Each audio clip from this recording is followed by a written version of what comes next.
ஹலோங்க, வணக்கம் and welcome to our channel kitchen நண்பர்கள். இன்றைக்கி நம்ம சேனலில் பன்னீர் யூஸ் பண்ணி ஒரு பிரியாணி ரெசிபி தான் பார்க்க போகிறோம். வாங்க பார்க்கலாம். அதுக்கு முதல்ல மிக்ஸி ஜாரில் கொத்தமல்லி இலைகளை போட்டுடலாம். அடுத்து ஒரு 20 போல் புதினா இலைகளையும் சேர்த்துக்கலாம். இது அரைச்சாச்சு. இது நம்ம அரைக்காமல் வதக்கியும் சேர்க்கலாம். பட் அரைச்சோம்னா அதோட ஃப்ளேவர் கொஞ்சம் நல்லாயிருக்கும், அதனால் அரைச்சிருக்கேன். அண்ட் இந்த பன்னீர் பார்த்திங்கன்னா நான் வீட்டில் செஞ்சது ரொம்ப கம்மியான பால், அதாவது 1/2 லிட்டருக்கும் குறைவான பாலில் செஞ்ச பன்னீர். ஸோ அதனால் சைஸும் பார்த்திங்கன்னா கொஞ்சம் தின்னாக தான் இருக்கும் இது. ஸோ இதை க்யூப்ஸாக கட் பண்ணி வச்சுருக்கேன். இது நம்ம லைட்டாக இப்போ வறுத்துக்க போகிறோம். ஒரு கடாயில் 1/2 ஸ்பூன் போல் பட்டர் சேர்த்துக்க போகிறேன், வெண்ணெய். நீங்கள் வெண்ணெய் தான் சேர்க்கணும் இல்லை, நெய்யோ இல்லை எண்ணெய் கூட சேர்த்து அந்த பன்னீரை வறுத்துக்கலாம். பட்டருங்கும் போது கொஞ்சம் அது ஃப்ளேவர் நல்லாயிருக்குமே நான் சேர்க்குறேன். அந்த பட்டர் நல்லா கரைஞ்சதுக்கப்புறம் அதில் கொஞ்சமாக உப்பு சேர்த்துக்கலாம், ஒரு பிஞ்ச் அளவுக்கு தான். அது கூடவே மிளகாத்தூள், அதுவும் ஒரு பிஞ்ச் அளவுக்கு சேர்த்துக்கலாம்.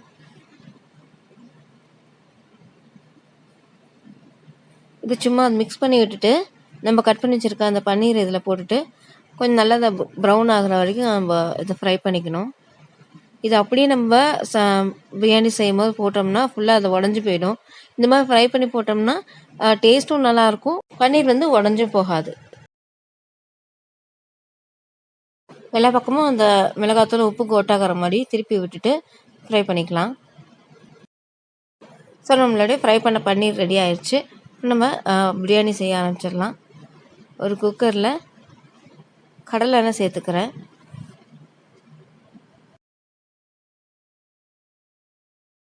அது கூடவே 2லேருந்து 3 ஸ்பூன் போல் நெய்யும் சேர்த்துக்கலாம். அதில் ஒரு பட்டை, ஒரே ஒரு பிரியாணி இலை, 1/2 ஸ்பூன் போல் சோம்பு, இதெல்லாம் சேர்த்துடலாம். அது 3 பொரிஞ்சதுக்கப்புறம் ஒரே ஒரு பெரிய சைஸ் பெரிய வெங்காயத்தை ஸ்லைசஸாக நறுக்கி வச்சுருக்கேன், அதை சேர்த்துட்றேன்.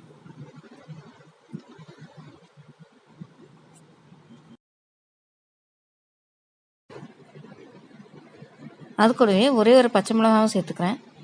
இந்த வெங்காயம் நல்லா ப்ரௌன் கலர் ஆகிற வரைக்கும் நம்ம வதக்கி எடுத்துக்கலாம். வெங்காயம் நல்லா வதங்கிருச்சு. அது கூட இஞ்சி பூண்டு பேஸ்ட்டு சேர்த்துக்கலாம். 1/2 ஸ்பூன் போல் இஞ்சி பூண்டு பேஸ்ட் போட்டுக்கலாம்.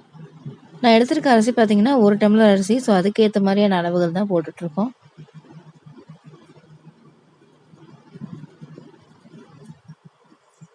இஞ்சி பூண்டும் நல்லா வதங்கிடுச்சு. இப்போ நம்ம அரைச்சி வச்சுருக்கோம் இல்லைங்களா, அந்த கொத்தமல்லி இலைகளும் புதினா இலைகளும் அதை சேர்த்துக்கலாம்.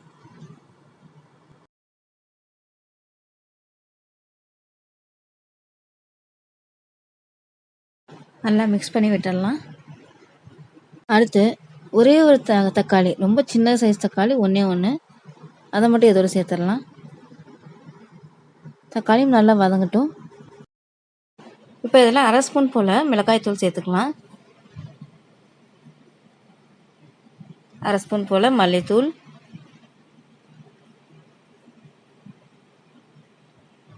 கொஞ்சமாக மஞ்சள் தூளும் சேர்த்துக்கலாம். 1/2 ஸ்பூன் போல் கரம் மசாலா பொடி,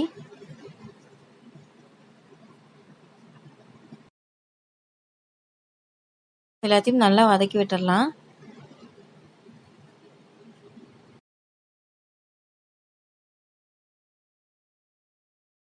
இப்போ இதில் ஒரு 2 ஸ்பூன் போல் தயிர் சேர்த்துக்கலாம்.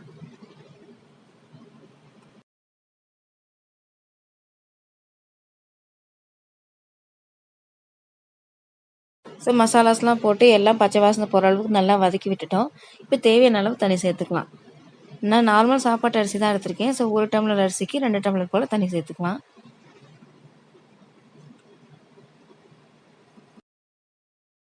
இப்போ இந்த பிரியாணிக்கு தேவையான அளவு உப்பை சேர்த்துடலாம். நல்லா கலந்து விட்டுட்டு இந்த தண்ணியை நம்ம கொதிக்க விடணும். கொதி வந்தோடனே நம்ம எடுத்து வச்சிருக்க அரிசியை அதில் சேர்த்துடலாம்.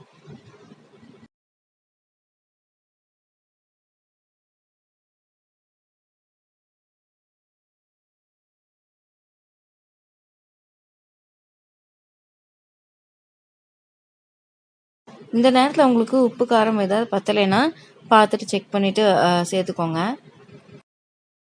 அரிசி சேர்த்ததுக்கு அப்புறமும் ஒரு கொதி வந்தாச்சு. ஸோ இப்போ நம்ம ஃப்ரை பண்ணி வச்சுருக்க பன்னீரை இப்போ இதோட சேர்த்துடலாம்.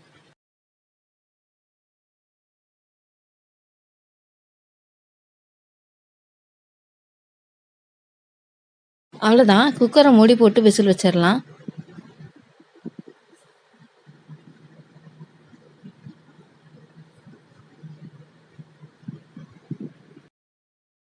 ஸோ இப்போ பிரியாணி ரெடி ஆயிடுச்சு. இதை இப்போ நல்லா கிளறி விட்டுக்கலாம். சாதம் உடையாதபடிக்கு மெதுவாக கிளறி விடுங்க. சாதம் உடையக்கூடாது, உள்ளே இருக்க பன்னீரும் உடஞ்சிடக்கூடாது. ஸோ கேர்ஃபுல்லாக தான் கிளறணும். அவ்வளோதான், நம்மளோட எம்மியான பன்னீர் பிரியாணி ரெடி ஆயிடுச்சு. இதுக்கு நான் சைட் டிஷ்ஷாக ஒரு வித்தியாசமான முட்டை மசாலா செஞ்சுருந்தேன். அதோட வீடியோவும் இதில் போட்டால் ரொம்ப லென்த் ஆகிடும். ஸோ நெக்ஸ்ட்டு வீடியோவை நான் அந்த முட்டை மசாலாவை போடுறேன். ஸோ இந்த பன்னீர் பிரியாணி ரெசிபி உங்களுக்கு பிடிச்சிருக்குன்னு நம்புகிறேன். நான் இந்த பன்னீர் பிரியாணியை நான் செஞ்ச இந்த முட்டை மசாலாவோட கூடவே ரைத்தாவும் சேர்த்து வச்சு நல்லா சூப்பராக சாப்பிட்டு முடித்தேன். நீங்களும் உங்கள் வீட்டில் அதை கண்டிப்பாக ட்ரை பண்ணி பாருங்கள். ஸோ இந்த வீடியோ உங்களுக்கு பிடிச்சிருக்குன்னு நம்புகிறேன். பிடிச்சிருந்தா லைக் பண்ணுங்கள், ஷேர் பண்ணுங்கள், கமெண்ட் பண்ணுங்கள். மறக்காம கிச்சன் நண்பர்கள் சேனலுக்கு சப்ஸ்கிரைப் பண்ணிடுங்க. பக்கத்தில் இருக்க பெல் ஐக்கானையும் கிளிக் பண்ணுங்கள். அப்போ தான் நாங்கள் அடுத்து போடுற வீடியோஸோட நோட்டிஃபிகேஷன் உங்களுக்கு வரும். தேங்க்யூ.